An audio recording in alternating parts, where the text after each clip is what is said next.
Welcome to my YouTube channel Wise Whispers, where silence speaks. The smile that changed everything. My name is Mia, and I am 63 years old. People often look at me and see only one thing, a simple old janitor.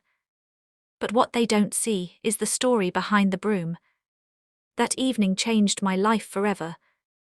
The restaurant was one of the most expensive places in the city.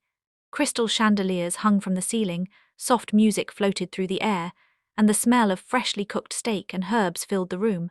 It was the kind of place where wealthy people celebrated their success. I felt a little out of place, sitting there in my simple grey jacket. My son Daniel had invited me to dinner. He said it was a special family night. I was happy. As a father, nothing meant more to me than spending time with my son. Across the table sat Daniel's wife, Vanessa. Vanessa came from a rich family. Her father owned several companies, and she had grown up surrounded by luxury. From the first day we met, I could tell she wasn't comfortable with me. To her, I was just an embarrassment.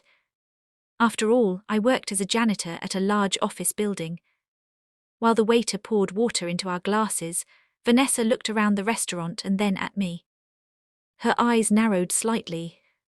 "So," she said with a light laugh, loud enough for nearby tables to hear, "Daniel told me you're still working as a janitor."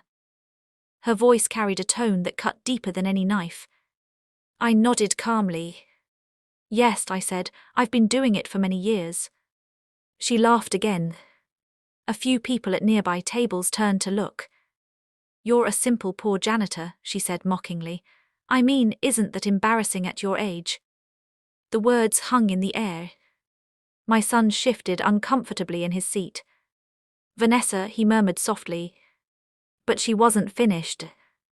"I just don't understand," she continued. "Daniel works at a respectable company, my family owns businesses, and then there's you." She gestured toward me as if I were something unpleasant. "A janitor." Some people might have become angry, others might have left the table in humiliation. But I simply smiled. Because people often judge the surface. They rarely know the truth underneath. I took a slow sip of water and looked at Vanessa calmly. "You're right," I said gently. "I am a janitor."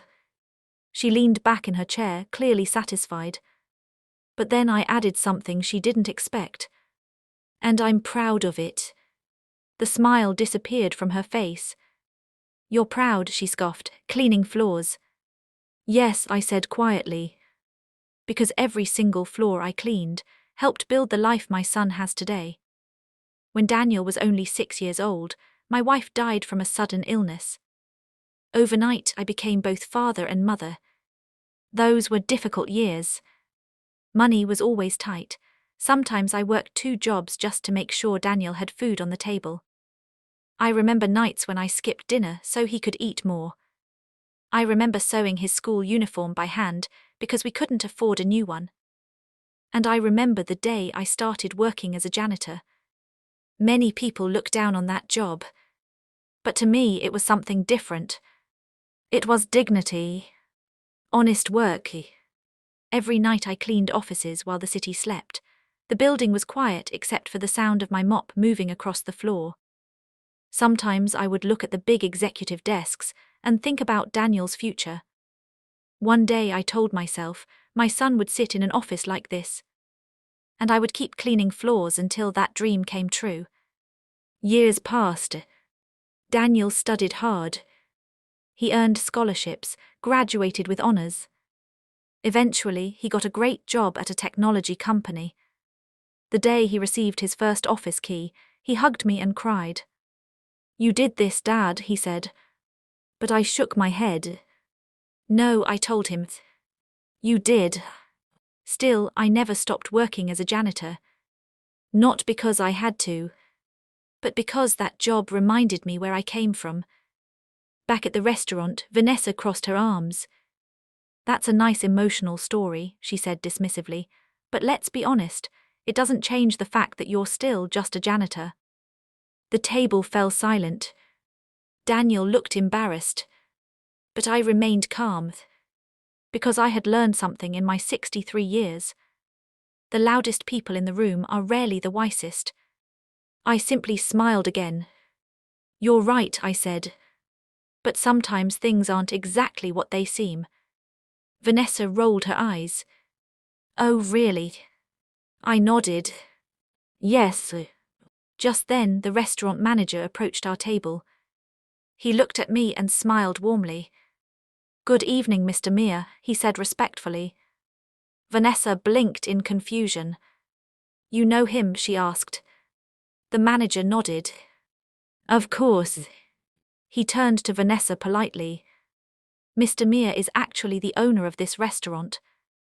The words landed like thunder. Vanessa's face turned pale. What? My son looked at me in shock. Dad, what? I chuckled softly. You never asked. 5 years earlier, the office building where I worked as a janitor had been sold to new investors. They discovered something unexpected. The quiet janitor who had worked there for decades had also been quietly saving money and investing in small stocks and properties. Carefully, patiently, slowly.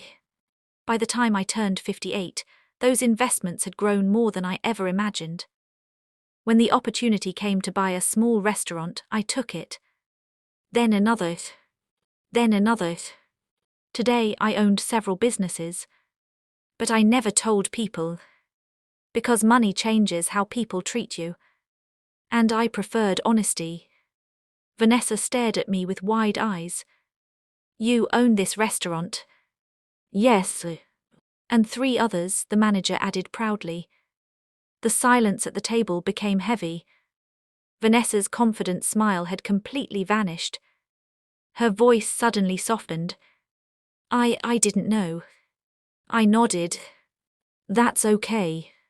She looked down at her plate, clearly embarrassed. I'm sorry, she whispered. But I shook my head gently. There's nothing to apologize for. Then I leaned forward slightly. But maybe tonight you learned something important.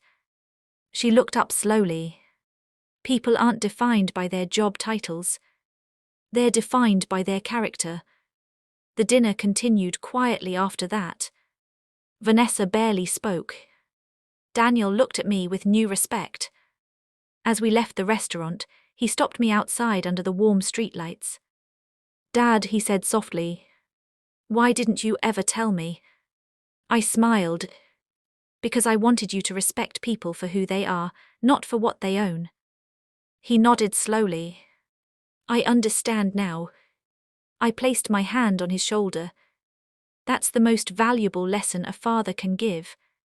Later that night, Vanessa approached me before we said goodbye. Her voice was humble. Mr. Meir, I judged you without knowing your story. I smiled kindly. It happens. She hesitated. But why did you smile when I insulted you? I looked at the stars above us. Because anger never teaches anyone anything. But kindness sometimes does. She nodded quietly. And for the first time since we met, she looked at me with genuine respect. Moral of the story. Never judge someone by their job, clothes, or appearance. True wealth lies in character, humility, and the sacrifices people make for those they love.